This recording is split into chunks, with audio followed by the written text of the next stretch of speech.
자, 봅시다. 등록의 결격 사유를 보죠. 자, 결격 사유. 결격사 효과 보죠. 일단 결격사유에 해당되면 개업공개사 입장에서는 어떻게 된다 그랬어요? 일단 등록을 할 수 없다 그랬죠. 개업공개사 입장에서는 등록할 수 없고, 만약에 등록한 개업공개사라면 결격사유에 해당되는데 어떻게 된다 그랬어요? 등록한 개업공개사라면 중간에 결격사유에 해당된다. 그럼 등록이 반드시 취소된다 그랬죠. 그래서 절대 등록 취소 사유에 해당된다 그랬고요. 자, 그러면 또 이제 고용 입장에서 보죠. 고용인 입장에서 보면 결격사유에 해당된다. 그러면 일단 종사할 수 없다 그랬죠. 그리고 또 종사하다가 결격사유에 해당된다. 그럼 어떻게 하라? 자르라 그랬죠. 몇 개월 이내? 예, 2개월 이내 그 사유를 해소하라 그랬죠. 만약에 2개월 이내 그 사유를 해소하지 않는다면 어떻게 되죠?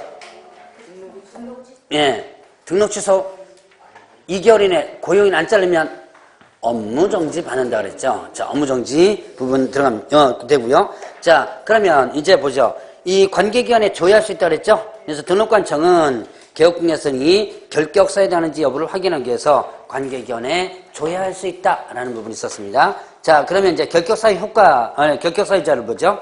자, 미성년자, 그 다음에 피한정 후견인, 피성년 후견인, 이 사람들 결격사유에 해당되죠. 미성년자는 일단 만 몇 살이라고 그랬어요? 19세 미만이죠. 19세 미만. 그러면 이때 여기는 뭐 교제됐지만 의제 성년 인정된다. 이게 무슨 뜻이죠? 미성년자가 뭐 했어요? 법적으로 혼인을 했죠. 혼인했습니다. 그러면 이거 민법상으로는 성년으로 취급하죠. 그러나 중개사법에서는 인정한다 안 한다? 안 한다라고 하는 거. 자, 그 다음에 피한정 후견인과 피성년 후견인이 있었죠. 자, 질병장애 노령 그 밖의 사유로 인한 정신적 제약으로 자, 사무처리 능력이 부족한 자, 사무처리 능력이 부족한 자를 뭘로? 피한정 후견인. 그 다음에 또 사무처리 능력이 지속적으로 결여된 자를요. 지속적으로 결여된 자를 피성년 후견인 이렇게 됐죠. 자, 그러면 이렇게 사무처리에 부족한 자, 그 다음에 또 결여된 자 자체가 피한정 후견인, 피성년 후견이 되는 거 아니죠? 이 사람으로서 법원에 어떻게 한 사람? 예, 선고를 한 자, 선고를 받으면 어떻게 된다? 피한정 후견인, 피성년 후견이 된다라고 했었습니다. 자, 그러면 여기서 보면 이제 단순하게 그 사무처리 능력이 부족한 자, 그 다음에 또 결여된 자가 결격사유자가 아니라 선고된 자가 결격사유자가 되고요. 이 사람이 결격사 벗어나면 어떻게 돼요? 다시 법원에 뭘 해야 된다? 취소 선고를 받아야지만 되죠. 자, 취소 선고를 받아야지만 결격사 벗어난다 그랬죠. 자, 미성년자나 피한정 후견인, 피성년 후견인 이런 사람들은 일단 자, 법정대리인 동의가 있어도 안 된다 그랬죠. 자, 그래서 그런 것들 여러분들이 구분을 해보시고요. 자, 그러면 이제 파산 선고를 받고 복권되지 않은 자, 자, 파산 선고를 받고 복권되지 않은 자 있었습니다. 파산 선고는 어느 법에 의해서 한다고 그랬어요? 채무자 회생 및 파산에 관한 법률이 있었죠. 자, 그러면 이때 회생은 결격사유에 해당된다 안 된다?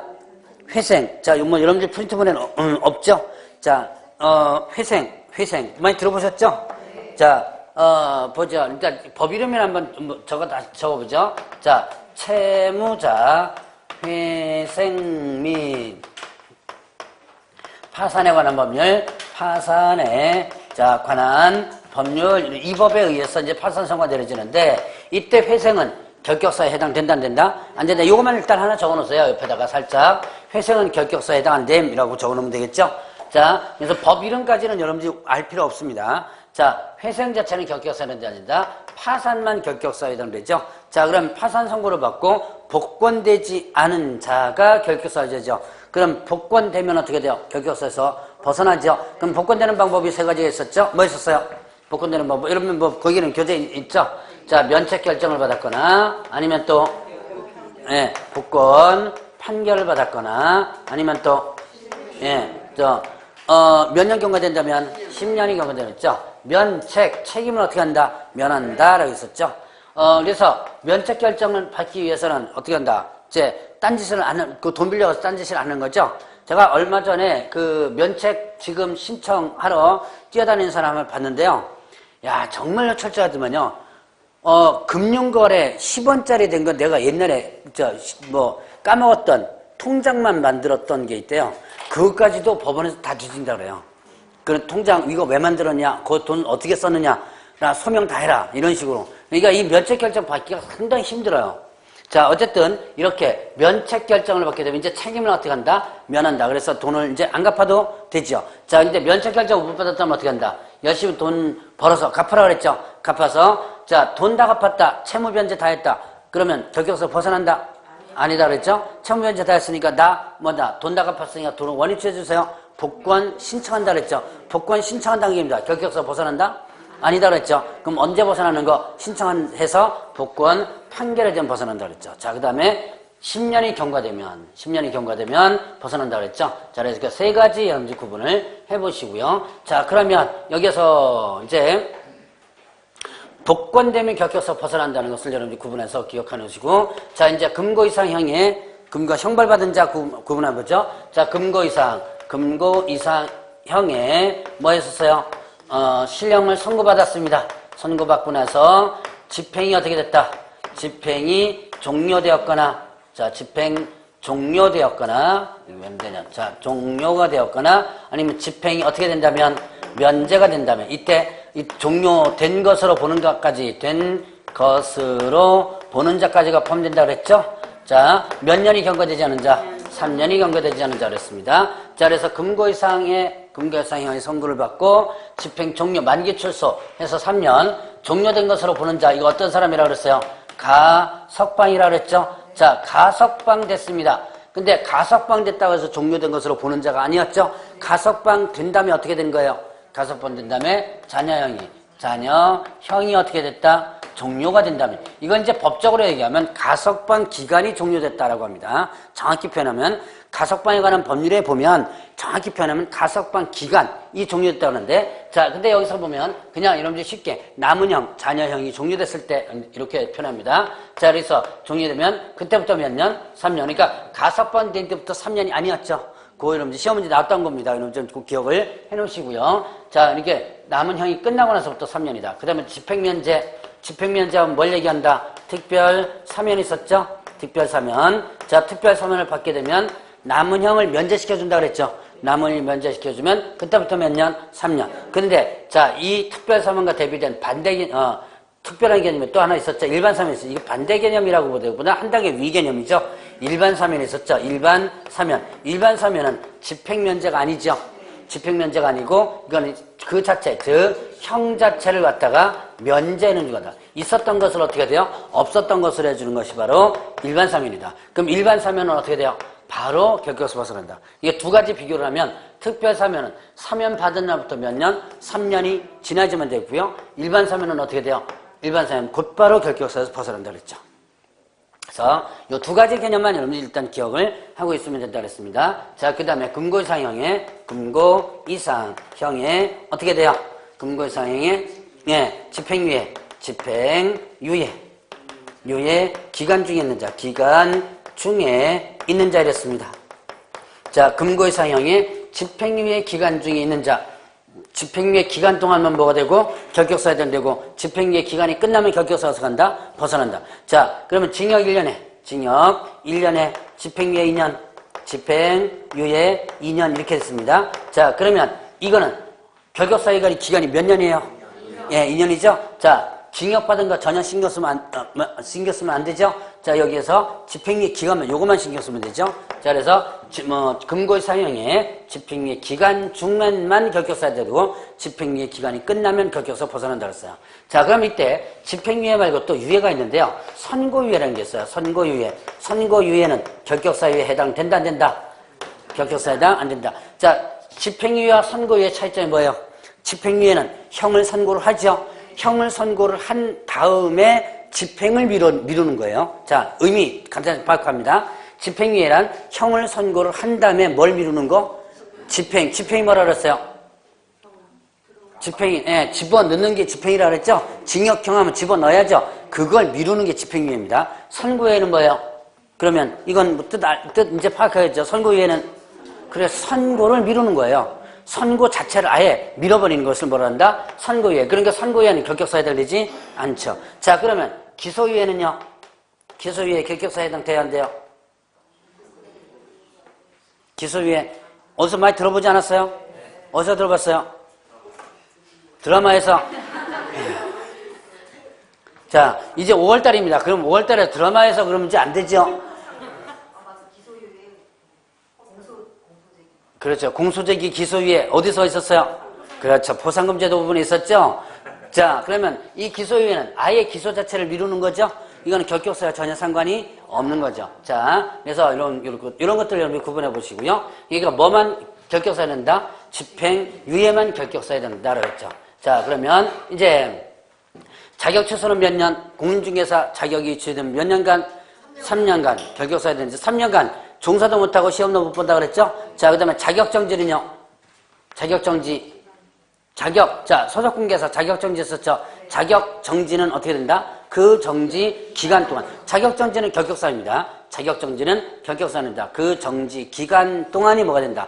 결격사에 된다 그랬죠? 자, 그러면 이제 등록 취소했었죠? 등록 취소. 등록 취소는 몇 년간 결격사요?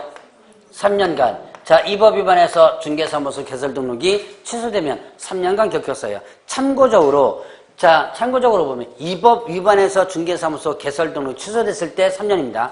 다른 법 위반해서 등록 취소되면 이때는 이거는 결격사유와 상관이 없어요. 근데 다른 법 위반해서 등록 취소된 경우 뭐 있을까요? 아니, 이 법에 지금 중개사무소 개설 등록 취소되는 거 돼 있죠? 그런데 다른 법 위반해서 여러분들 흔히들 다른 법 위반해서 이렇게 하면 그럴듯해 보이는데 그럼 다른 법 위반해서 할 때는 그러니까 중개사법 아닌데 왜 중개사무소 개설 등록을 취소시켜요? 뭐 이상하지 않아요? 사기? 그거는 이제 형법상과 관련해서 이쪽으로 했다가 뭐 집행유예나 형벌 받으면 이제 이쪽으로 연결되죠? 다른 법 위반해서 등록 취소되는 경우가 있어요.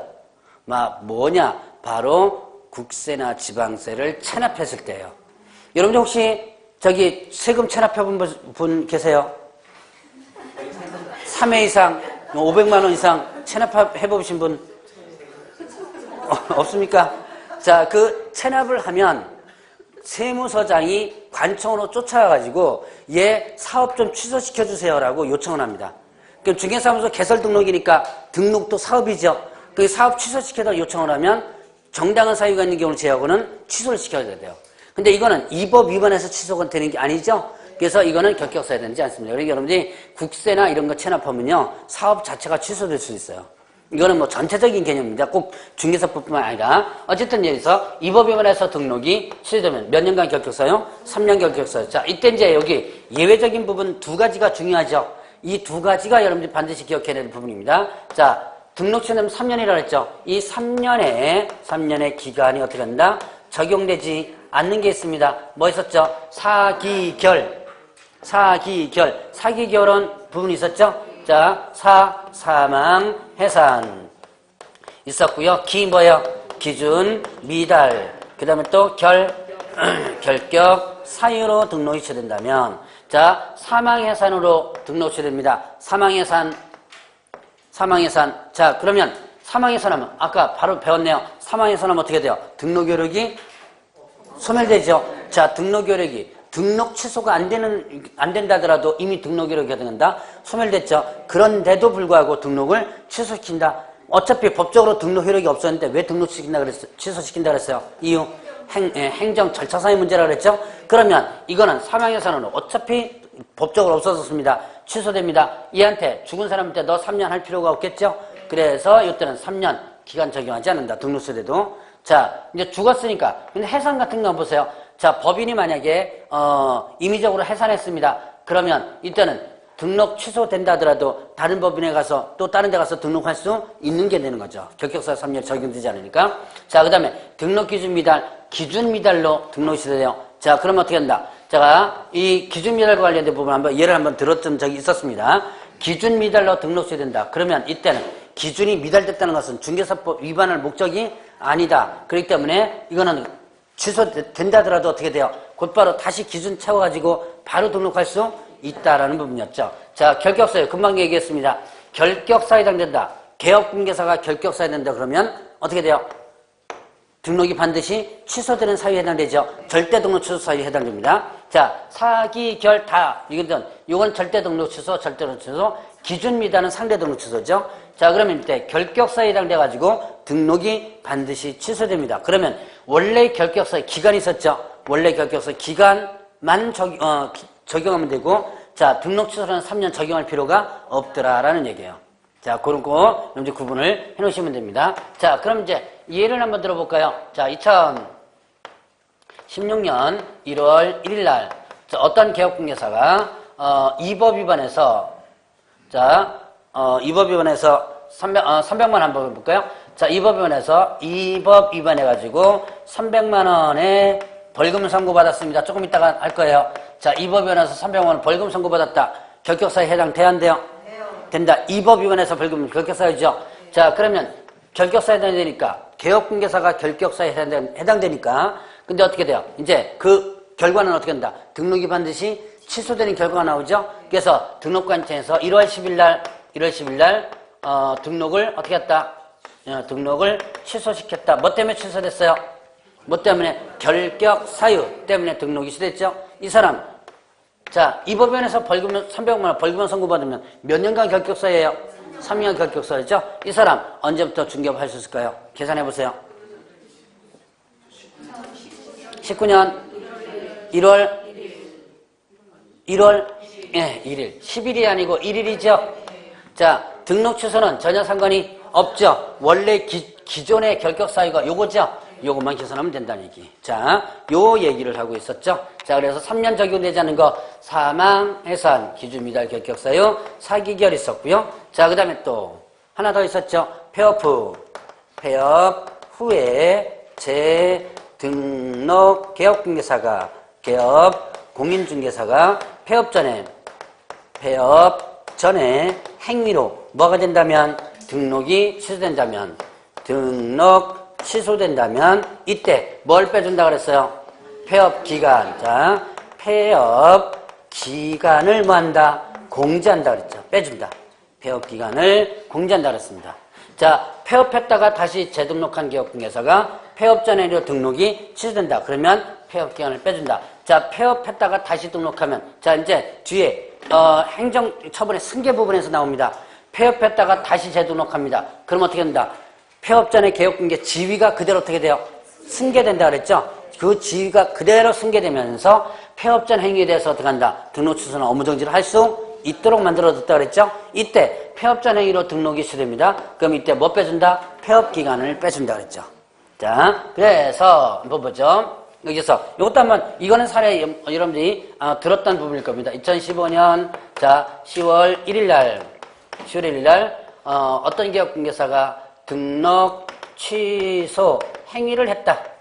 자, 등록 취소 행위를 했습니다. 그리고 나서 2016년 1월 1일 날 폐업했다. 그리고 또 7월 1일 날 재등록을 했고 그 다음에 또 2016년 10월 1일 날 뭐 했었어요? 등록이 어떻게 됐다?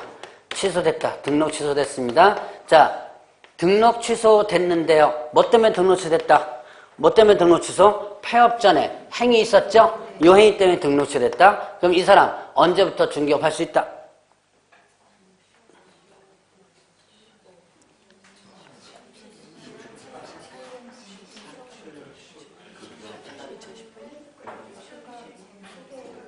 자, 이거 3월달에 했던 거예요. 똑같은 예.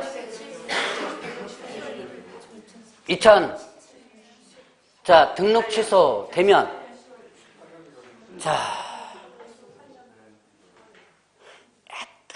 기억 안 나요? 똑같은 예를 들었는데 자, 답은 욕하지 마시고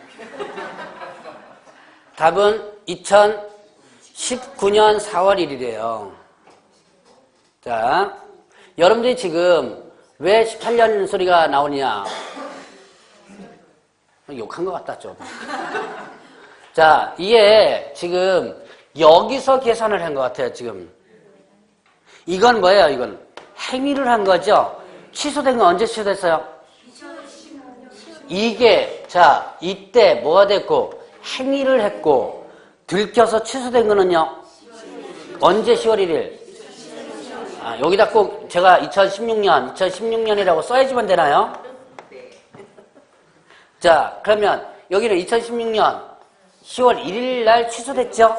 어떤 행위 때문에? 폐업 전에 요 행위 때문에. 그러면 계산을 여기서부터 해줘야죠.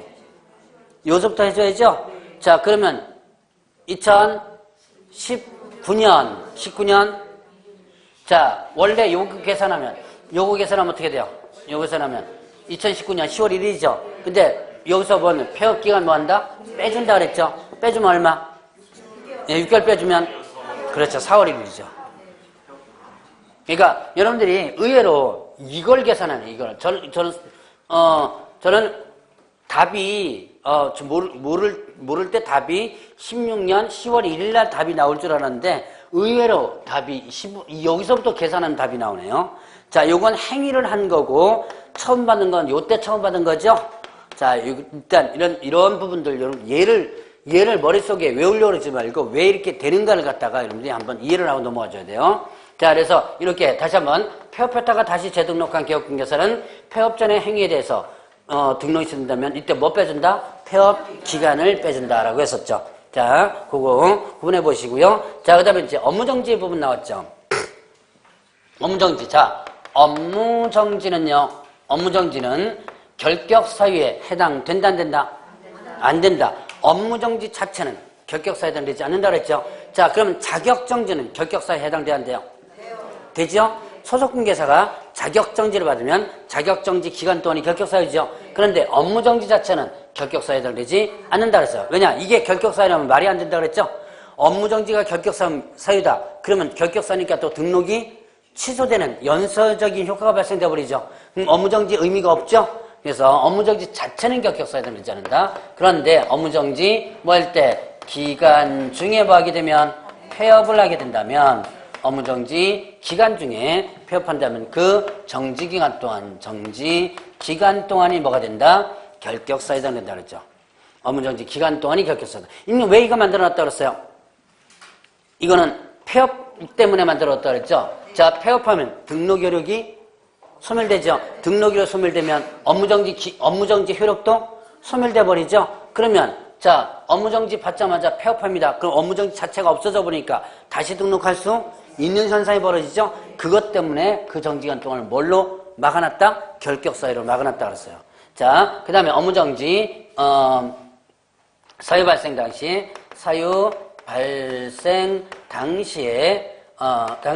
사원 또는 임원이었던 자 있었죠. 이었던 자가 있었습니다. 자, 사유 발생 당시에 사원 또는 임원이었던 자가 있었어요. 이었던 자. 그 정지기간 동안이 뭐가 된다? 기간 동안 뭐가 된다? 결격사유가 된다 그랬죠. 자, 그럼 이었던 자, 현재형, 과거형이라고 그랬죠. 자, 업무정지 위반 행위가 있었을 때 있었는데요. 업무정지 위반 행위 때문에 업무정지 받을 때는 이 사원님은 있었던 사람, 있는 사람, 없는 사람? 없는 사람이죠. 행위를 할 때는 있었는데 그것 때문에 처음 받을 때는 없는 사람. 그러나 행위를 했었을 때 너도 있었으니까 너도 책임져라 라고 했었죠. 자, 그러면 보자. 이것도 아마 예를 들었던 겁니다. 2016년 1월 1일 날 법인에서 무슨 행위를 했느냐? 업무정지 위반 행위를 했습니다.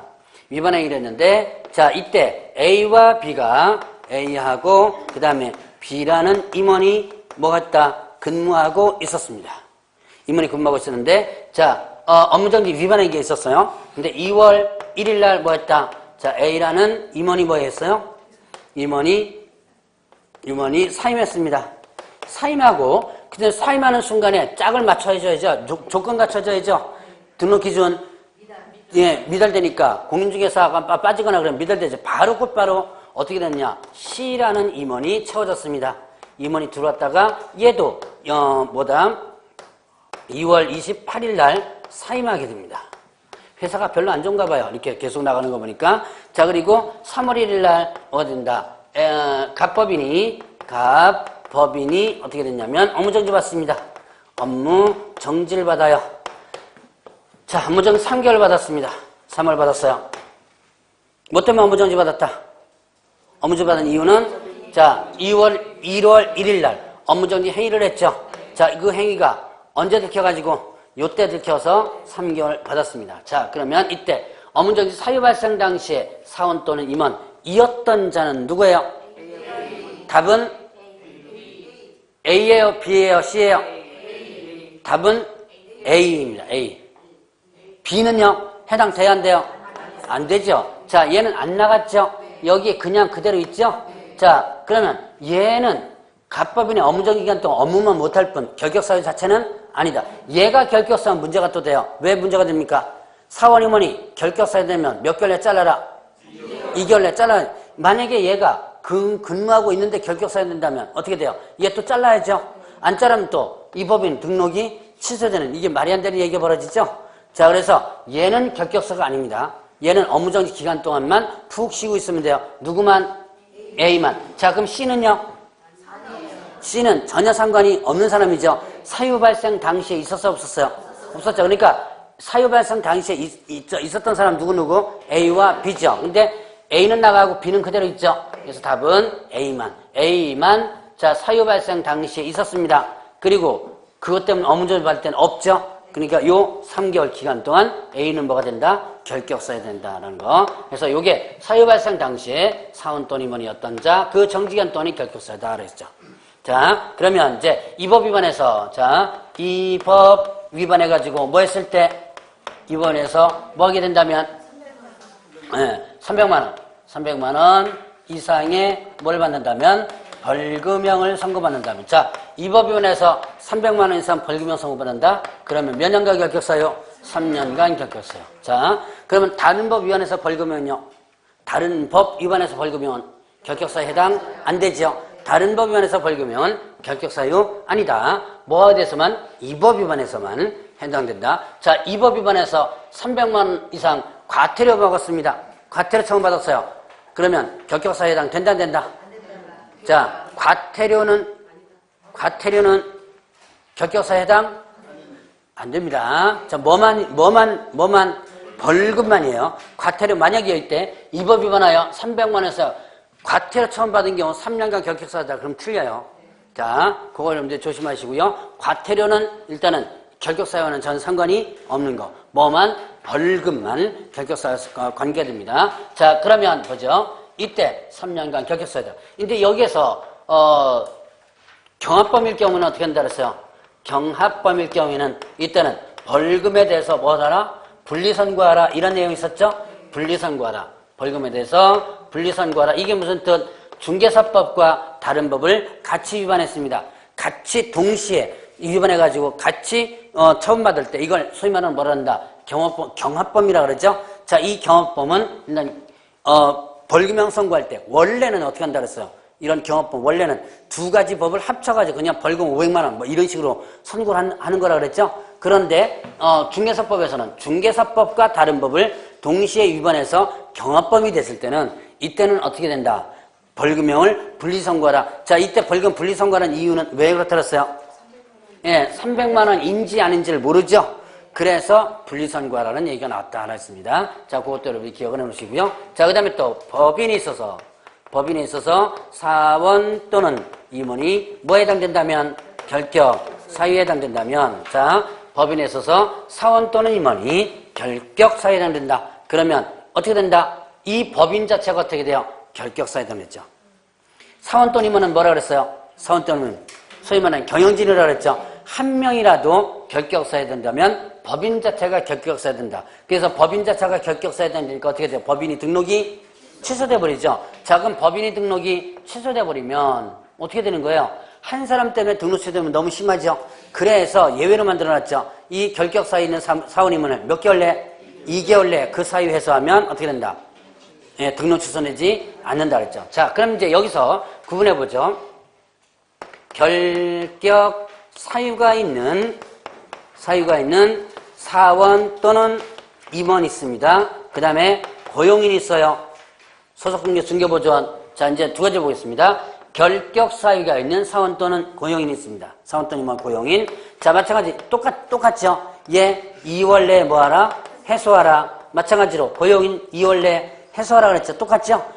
결격 사유는 사원이면 있어도 2개월 내에 해소해야 되고 고용인이 있어도 2개월 내에 해소하라 그랬습니다. 똑같습니다. 2개월 내에 해소는. 자, 근데 만약에 해소하지 않았을 때 어떤 현상이 벌어지는가 한번 볼까요? 자, 결격 사유가 있는 사원 또는 임원을 2개월 내에 해소하지 않았습니다. 사원 임원을 2개월 내에 해소하지 않았어요. 어떤 등록 취소? 그렇죠. 등록 취소. 절대 등록 취소가 되죠. 자, 왜냐? 법인 자체가 뭐가 되니까? 결격 사유가 되니까. 법인 자체가 결격 사유가 되지만 봐준 거예요. 요거는. 이게 한 사람 때문에 등록 취소하면 너무 심하니까 2개월 내에 교체할 시간을 봐준 거죠. 자, 그러면 고용인을 2개월 내에 해소하지 않았습니다. 그럼 어떻게 되죠? 그걸 아까 하셨어요. 업무 정지였죠? 업무 정지. 자, 차이가 있죠? 여러분들이 같이 기억을 해놔야 될 부분입니다. 자, 일단 결격 사유가 사원 임원에게 결격 사유가 있다. 2개월 내에 해소하라. 안 하면요, 등록이 반드시 취소되고, 결격 사유가 고용인에 있다. 마찬가지로 똑같이 2개월 내에 해소하라 그랬죠? 안 하면요, 업무 정지다. 자, 이렇게 해서 차이점이 나타나는 부분들을 정리를 해봅니다. 자, 그래서 이렇게까지 해서 정리를 해놓으면 되겠고요. 자, 그러면 24페이지로 넘어갑니다. 24페이지에 보면 이제 중개사무소 부분으로 들어가 있죠. 자, 결격 사유는 여러분들이 기본적으로 이해를 좀 하시고 넘어가시고요. 이해가 안 되면 뭐 여러분들은 다 충분히 이해가 되리라고 믿습니다. 워낙들 잘 하시니까. 징역형을 받으면 그것도 취소나요? 다른 법에 의해서 취소. 어디 갔냐? 다른 법에 의해서 징역형. 여기 있잖아. 취소. 금고 이상형에 금고 이상형. 그럼 이건 다른 법에 의해서 징역형이죠? 네, 그러니까 이 법이건 다른 법이건 징역형은 뭐가 되는 거야? 징역형은 결격 사유에 해당이 무조건 되는 거죠. 자, 징역형은 이 법이건 다른 법이건 무조건 어떻게 돼요? 이 법에 의한 징역형. 당연히 결격 사유죠. 다른 법에 의한 징역형. 당연히 결격 사유죠. 근데 뭐만 지금 차이가 나는 거예요? 뭐만? 이 법과 관련된 부분 뭐예요? 여기 벌금형 있죠? 벌금형만 다른 법에 관해서 벌금형 결격사 아니고 이 법에 의한 부분만 결격사에 대한 부분이죠. 자, 그러면 보죠. 자, 24페이지에 보면 중개사무소가 있습니다. 중개사무소는 어떻게 돼요? 그 등록관청 관할구역 안에 설치하라고 그랬죠. 자, 등록관청 관할구역 안에 설치하라고 했습니다. 자, 그러면 일단 사무소는 뭐가 된다? 1인 1사무소가 원칙이라고 그랬죠. 1인 1사무소가 원칙이다. 그래서 뭘 금지한다 그랬어요? 2개 이상 사무소 설치하는 거 금지하고, 그 다음에 또 이동이 용이한 임시중개시설물 설치하는 거 뭐 한다? 금지한다 그랬죠. 자, 2개 이상 사무소 설치하는 거와 그 다음에 이동이 용이한 임시중개시설물 설치 금지한다. 요거 위반하면 어떻게 되죠? 위반하면 1-1. 자, 2중 나오면 뭐가 된다? 1-1이죠. 그 다음에 이중사무소 행정처분 1-1. 자, 1-1은 형벌이고요. 자, 이중자가 나와서, 자, 제가 이런 얘기 했을 거예요. 이중자가 나오면 무조건 여러분들이 형벌은 1-1이죠. 이중자가 나오면 형벌은 무조건 1-1이라 했죠. 이중등록, 이중소속, 이중사무소. 다 1-1이죠. 그러니까 형벌은 공통입니다. 이중자는 무조건 1-1. 자, 그런데 여기서 약간 차이가 나는 거. 아까 이런 데 배웠던 이중등록과 이중소속 있죠. 이중등록과 이중소속은, 자, 이거 개업공개사 위반하면 뭐다? 절대 등록 취소죠. 자, 그런데 개업공개사가 이중소속하면 어떻게 된다? 이중소속하면, 이거는, 제가 얘기했죠. 이중소속, 이중사무소 설치했다면 상대등록. 자, 다시 한번. 이중등록과 이중소속은 절대 등록 취소고요. 자, 이중사무소는 뭐가 된다? 상대등록 취소. 이중사무소는 상대등록 취소 사유에 해당된다는 거. 그거를 여러분들이 좀 기억을 해놓으시라고 그랬습니다. 그러니까 형벌은 같다. 형벌은 이중 나오면 형벌 같다. 그러나 이중 나왔을 때 행정처분이 약간 틀리다. 이중 등록과 이중 소속은 절대 등록 취소인데 이중 사무소는 뭐가 된다? 상대 등록 취소된다. 자, 이중 사무소에서는 뭐가 있다? 이동이 용이한 임시 중개시설물도 들어가죠. 요거 설치 금지도 들어간다 그랬죠. 자, 그러면 이중 사무소가 설치가 원칙적으로 금지된다. 다만 예외적으로 허용되는 경우 있었죠. 뭐 있었어요? 자, 법인에 있어서 뭐 있었죠? 분사무소라는 게 있었죠. 자, 법인은 분사무소라는 하나의 별도의 사무소를 더 둘 수 있죠. 자, 소위하는 분사무소는 뭐라 그랬어요? 지점이라 그랬죠. 그러니까 자, 법인은 사무소가 두 가지 종류가 있다. 무슨 사무소? 예, 주된 사무소하고 그 다음에 분사무소 이렇게 있죠. 자, 이제 주된 사무소하고 분사무소 이렇게 나눠집니다. 자, 주된 사무소는 뭐고? 주된 사무소는 소위 말하는 본사고, 그다음 분사무소는 지점이라고 그랬죠. 자, 분사무소는 자, 주된 사무소 등록관청 이외의 등록관청에 몇 개 설치한다 그랬어요? 한 개씩만. 1개소를 초과할 수 없다 그랬죠? 1개소를 초과할 수 없다 이렇게 씁니다. 한 개씩만 설치할 수 있다 그랬죠. 자, 지금 주된 사무소 등록관청 이외의 등록관청입니다. 그러면 이때 주된 사무소 등록관청 범위 내에서는 분사무소를 둘 수 있다 없다? 없다 그랬죠? 그러니까 원주시에 뭐가 있다면 주된 사무소에 있다면 본사가 있죠? 그러면 원주시 내에는 분사무소를 별도로 둘 수 없다. 그 외의 등록관청에 하나씩 둘 수 있다 그랬죠. 자, 그리고 1개소를 초과할 수 없다 그랬습니다. 한 개씩만 설치할 수 있다 그랬죠. 자, 그러면 이때 여기서 여러분들 이제 그 시험 문제 나오는 부분이 있습니다. 모든 등록관청에 분사무소 둘 수 있다. OX? 예, 틀리다. 라고 했었죠. 모든 등록관청에 분사무소 둘 수 있다. 왜냐? 어딘 둘 수 없어요? 예, 주된 사무소. 또 이런 문제 나올 수 있습니다. 모든 등록관청으로 분사무소를 이전할 수 있다. 모든 등록관청으로 분사무소 이전할 수 있다. OX? 예, 그것도 틀리죠. 어디로 이전시킬 수 없어요? 예, 주된 사무소가 있는 곳으로는. 예를 들어서 원주에 주된 사무소 있고 횡성에 분사무소 있다. 이 횡성의 분사무소를 원주로 이전시킬 수는 없죠. 자, 그런 부분 구분해 보시고요. 자, 그러면 이때 여기다가 설치하는데 이때 분사무소는 설치 신고입니다. 조심할 것. 설치 신고예요. 분사무소 개설 등록이 아닙니다. 분사무소 개설 등록이 아니다. 뭐라 그랬죠? 설치 신고입니다.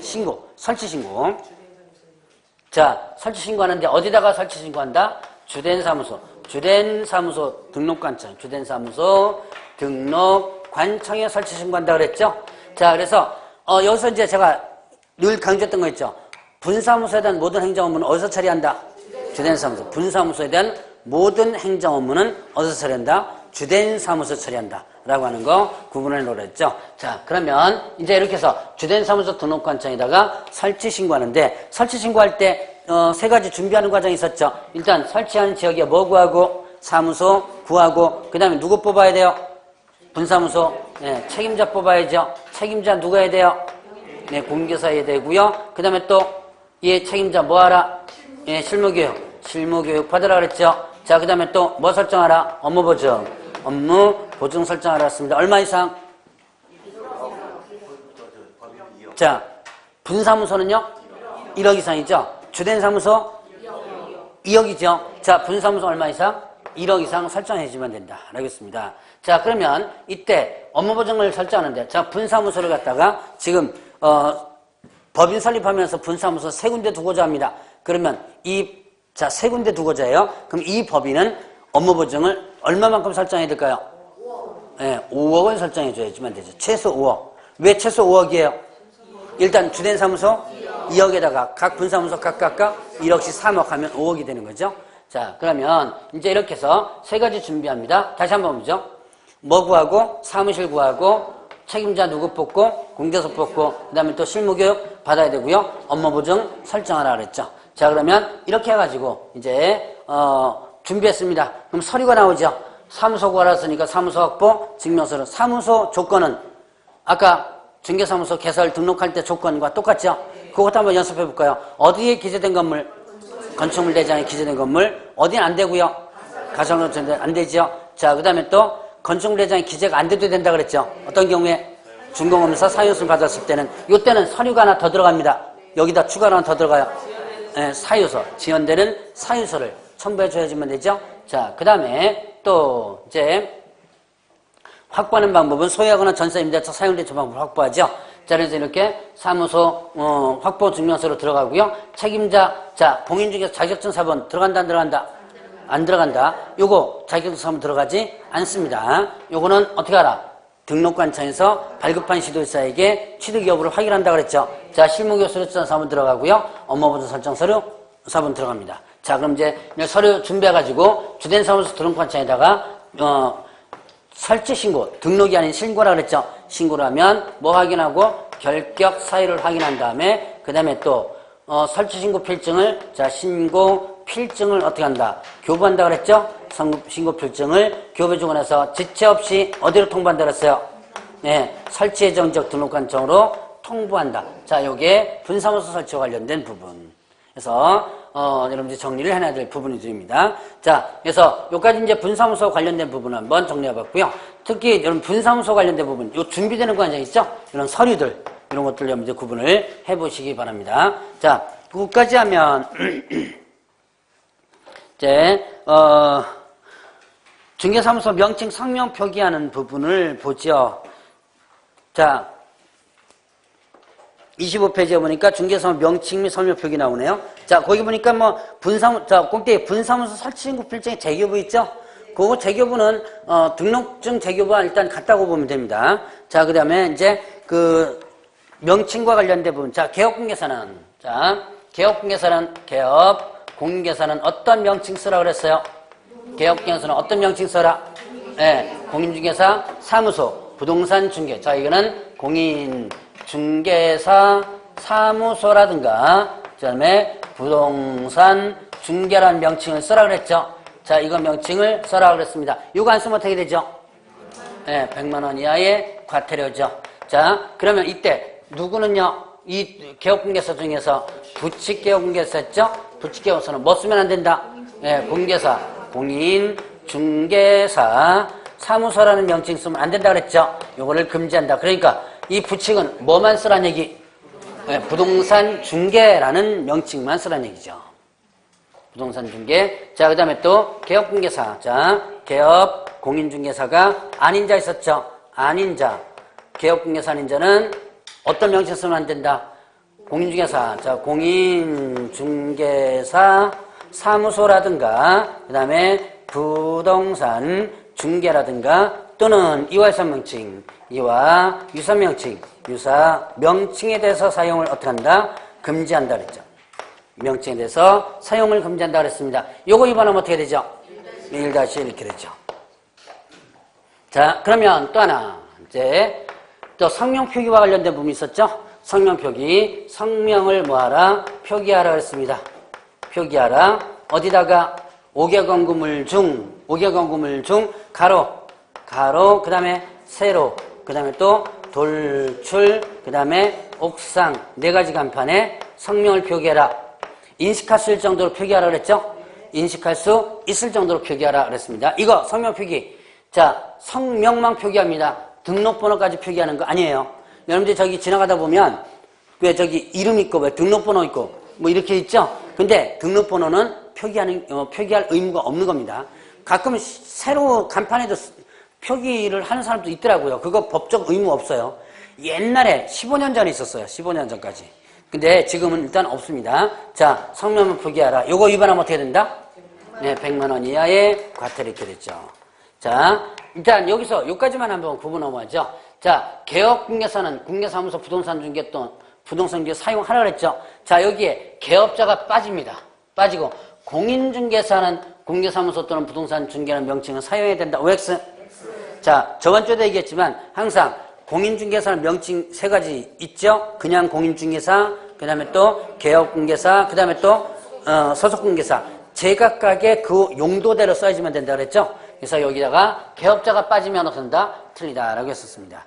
자, 그러면 이제 이거 부칙은 그렇게 크게 시험 문제는 많이 안 나온다 그랬어요. 다만 이렇게 문제 나오죠. 모든 개업공개사는 공개사무소 부동산 중개라는 문자를 사용해야 된다. OX. 네, 이때 이런 식으로 하면 이제 틀린 거예요. 자, 그 다음에 또 개업공개사 아닌 자는, 자, 이거는 유사명칭 사용금지 저번 주에도 한번 했던 것 같죠?